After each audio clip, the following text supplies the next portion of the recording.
और आज हम तुमको कलयुग की एक ऐसी शक्ति बताने जा रहे हैं कि आपके दिमाग की नसें खुल जाएंगी। कलयुग की एक ऐसी शक्ति पर चर्चा करेंगे, अगर कोई चाहता हो कि हमें कोई हरा ना पाए, घर में, परिवार में, द्वार में, संसार में, समाज में, पॉलिटिक्स में, काम में, धाम में, तो आज की कथा सुन लेना, तुम्हें जिंदगी में कभी हार का मुंह नहीं देखना पड़ेगा। अगर आप लोग किसी विषय में हारना नहीं चाहते तो आज की कथा सुनो। याद रखना, जो मनुष्य धार्मिक होता है वो दुख को भी सुख में बदलने की क्षमता रखता है। उसकी दृष्टि, उसकी विचारधारा दुख को भी सुख में बदल देती है। बिना धर्म का व्यक्ति, कथा में याद रखना, बिना धार्मिक व्यक्ति, बिना धर्म का व्यक्ति ठीक वैसे ही होता है जैसे बिना लगाम का घोड़ा होता है। जिस प्रकार घोड़ा परम स्वतंत्र होता है, वैसे ही बिना धर्म का व्यक्ति भी बिना लगाम का होता है। और लगाम धर्म की जरूर होनी चाहिए। धर्म का मतलब ये नहीं है कि आप कथा में बैठ गए, आप शंकर जी को मान रहे हैं, आप हनुमान जी के भक्त हैं तो आप धर्मात्मा हो गए। धर्म का मतलब यह है कि आपके सामने कोई भी सनातनीय हिंदू अपना धर्म का परिवर्तन ना करवा पाए। आपके सामने आपके धर्म की अवहेलना ना हो। धर्म का मतलब यह है। पर याद रखना, दो धर्मों का कभी झगड़ा नहीं हुआ है, कभी नहीं हुआ है। धर्म तो एक ही है, सनातन वैदिक धर्म, बाकी पंथ है। याद रखना मेरे पागलो, दो धर्म का कभी झगड़ा नहीं हुआ। झगड़ा हमेशा धर्म और अधर्म का होता है, दो धर्मों का हो ही नहीं सकता। लाइट में केवल करंट में अर्थिंग और अर्थिंग दो वायर लगा दिए जाएं बल्ब में, तो क्या बल्ब जलेगा? जवाब दीजिए, बोलिए, क्या करना पड़ेगा? अर्थ के साथ फेस देना पड़ेगा। हाँ जी या ना जी? न्यूट्रल के साथ में हाँ जी या ना जी? तभी जलेगा ना। वैसे ही दो धर्म की कभी लड़ाई नहीं होती, लड़ाई हमेशा धर्म और अधर्म की होती है। तो आज हम आपको जो सूत्र देने वाले हैं, तुम अपने कर्म से मत भटको। दुनिया आपके ऊपर क्या कर रही, आपसे क्या कह रही, मत घबराओ। एक महात्मा नदी में स्नान कर रहे थे। स्नान करते करते वो देखते हैं कि एक बिच्छू बहता हुआ चला जा रहा। महात्मा को लगा कि हमें बचाना चाहिए वरना ये मर जाएगा। महात्मा ने अपना हाथ लगाया, बहते हुए बिच्छू को हाथ पर रखा और फेंकने की तैयारी की तो उसने डंक मार दिया, काट दिया। महात्मा के हाथ से बिच्छू गिर गया। महात्मा ने हाथ फटकारा, फिर वो बिच्छू भागने लगा, बहने लगा। महात्मा ने फिर हाथ लगाया और हाथ पर रखा। वो बिच्छू ने फिर काट दिया, वो फिर गिर गया। महात्मा ने फिर हाथ फटकारा।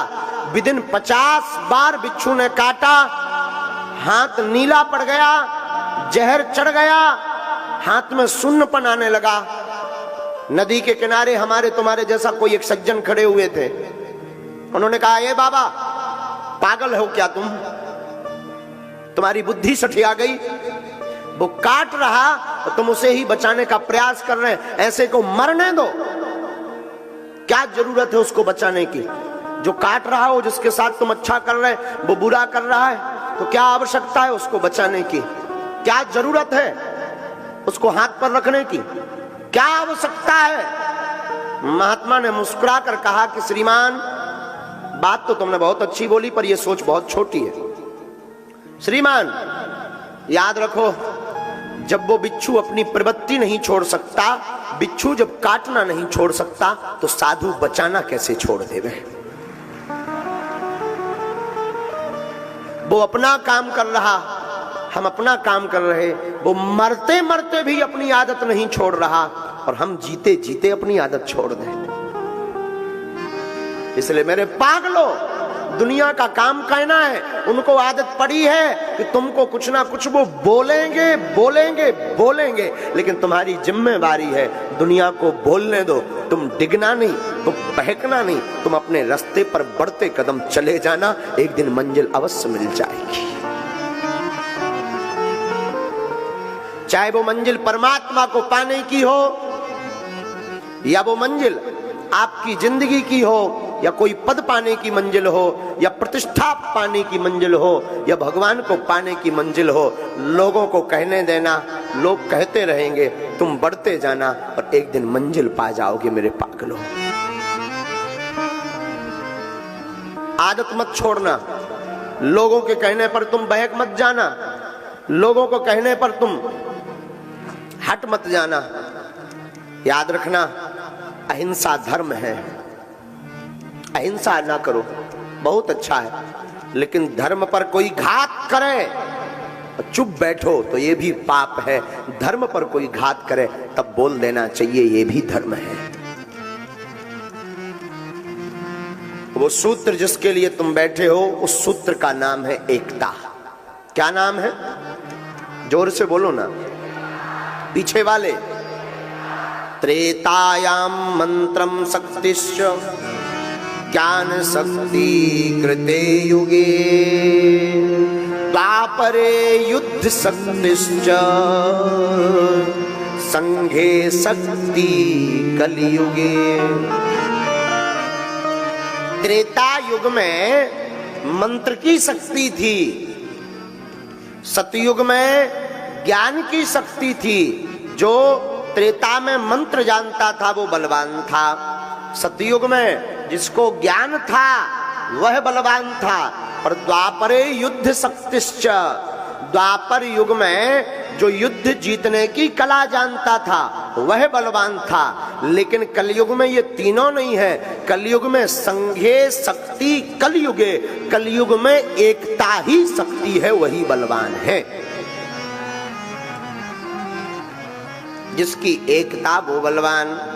इसलिए साधुओं, एकता चाहे घर की हो, परिवार की हो, भाई भाई की एकता हो, या फिर समाज की एकता हो, अथवा हिंदुओं की एकता हो, जो एकता पर बल देता है उससे पूरी दुनिया हार जाती है। कलयुग का प्रभाव, कलयुग में जिसकी महिमा है वो एकता की।